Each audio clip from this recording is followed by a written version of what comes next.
Hello दोस्तों, final study centre में आप सभी का तहे दिल से स्वागत है। मैं आपका दोस्त प्रियांशु और आज हम पढ़ेंगे उत्तल दर्पण तथा अवतल दर्पण। ये हमारी क्लास 4 है। इससे पहले की जो वीडियोस है वो आप प्लेलिस्ट में जाकर देख सकते हैं। तो चलिए शुरू करते हैं। उत्तल दर्पण।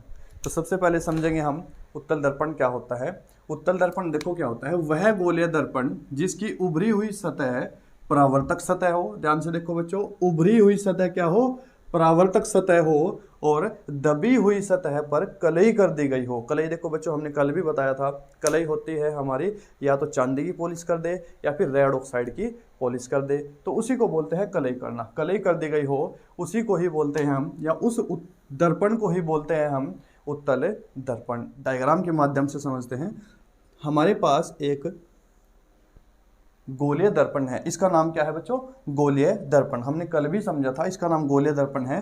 तो अगर हम इसकी दबी हुई सतह पर, जैसे कि यहाँ पे लिखा हुआ है, दबी हुई सतह पर क्या कर दी गई हो, कलई कर दी गई हो। तो दबी हुई सतह यही है, दबी हुई सतह पर हम क्या कर देते हैं, कलई। तो हमने लिख दिया यहाँ पर, हमने कर दी कलई और कलई कर दी गई हो। और ये जो सतह है उभरी हुई, ये ऊपर की ओर है, जो उभरी हुई है बाहर की ओर है, ये सतह हमारी क्या कहलाई, परावर्तक सतह है।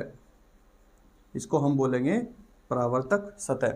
तो ये डायग्राम किसका है? ये डायग्राम हुआ हमारा, ये हुआ हमारा उत्तल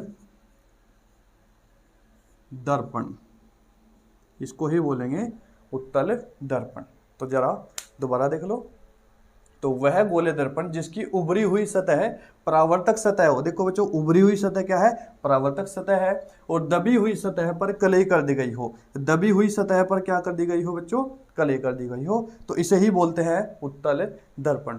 तो उम्मीद करता हूँ आप सभी की ये चीज़ समझ में आ गई होगी। अब नेक्स्ट चलते हैं हम अवतल दर्पण की ओर। तो अवतल दर्पण, जिसको इंग्लिश में बोलते हैं कनकेव मिरर।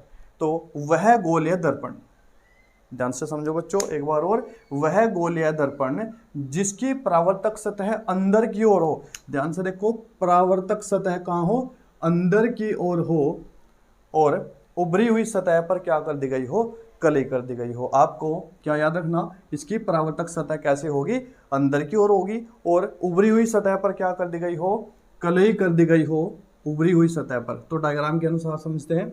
जैसे कि मेरे पास एक गोलीय दर्पण है, इसका नाम क्या है, गोलीय दर्पण। अगर मैं इसकी उभरी हुई सतह पर क्या कर देता हूं, कलई कर देता हूं, तो हमने क्या कर दी, कलई। और इसकी जो अंदर की सतह है ये क्या हुई, अब परावर्तक सतह है। ये हुई परावर्तक सतह।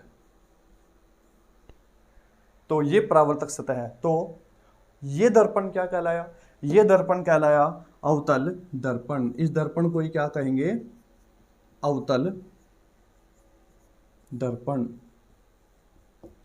तो ये हमारा हुआ अवतल दर्पण, ये हमारा हुआ उत्तल दर्पण। तो शायद उम्मीद करता हूँ आपकी अवतल दर्पण और उत्तल दर्पण समझ में आ गया होगा। और अगर ये आपसे पूछा जाता है कि अवतल दर्पण तथा उत्तल दर्पण को परिभाषित कीजिए और डायग्राम भी बनाइए, तो आपको ये ऐसे डायग्राम बनाने होंगे और इसके साथ ही साथ में आपको परिभाषाएं लिखनी होगी। और याद कैसे रखें, देखो बच्चों, कभी कभी ऐसा हो जाता है कि भूल जाते हैं। तो इसको याद रखने के लिए देखो हम क्या करेंगे, हम एक काम करते हैं। देखो, जिसकी परावर्तक सतह, याद ऐसे रखना, जिसकी परावर्तक सतह कैसी हो, उभरी हो। उभरी मतलब ऊ से उभरी, ऊ से उत्तल, समझे ना, ऊ से उभरी और ऊ से उत्तल, मतलब जिसकी परावर्तक सतह उभरी हुई हो वह उत्तल दर्पण होगा। और ऐसे ही चलो हम इसमें देखते हैं, जिसकी परावर्तक सतह अंदर हो, कहाँ हो बच्चों, अंदर की ओर हो, तो ऐसे अंदर, ऐसे अवतल। क्या बात समझे, ऐसे अंदर की ओर और ऐसे अवतल। तो आप समझ गए होंगे कि जिसकी परावर्तक सतह, किसका ध्यान रखना बच्चों, परावर्तक सतह, जिसकी परावर्तक सतह बाहर की ओर हो या उभरी हुई हो वह उत्तल दर्पण, और जिसकी परावर्तक सतह अंदर की ओर हो उसको बोलेंगे बच्चों अवतल दर्पण। तो शायद उम्मीद करता हूँ आप सभी की ये टॉपिक अभी समझ में आ गया होगा। अब हम चलेंगे दर्पण से संबंधित या गोलीय दर्पणों से संबंधित महत्वपूर्ण परिभाषाएं। और वे परिभाषाएं इतनी इंपॉर्टेंट है कि वहाँ से कम 1 या 2 नंबर का आपसे पूछा ही जाता है। कुछ परिभाषाएं हैं, 6-7 परिभाषाएं हैं लगभग, तो उन सभी को आपको याद कर लेना है। और डायग्राम के माध्यम से है, कोई ज़्यादा ऐसा नहीं है कि बिल्कुल हार्ड है, बिल्कुल आसान परिभाषाएं होंगी, बस डायग्राम याद रखें और डायग्राम के साथ में आपकी सभी की सभी परिभाषाएं याद हो जाएंगी। तो चलिए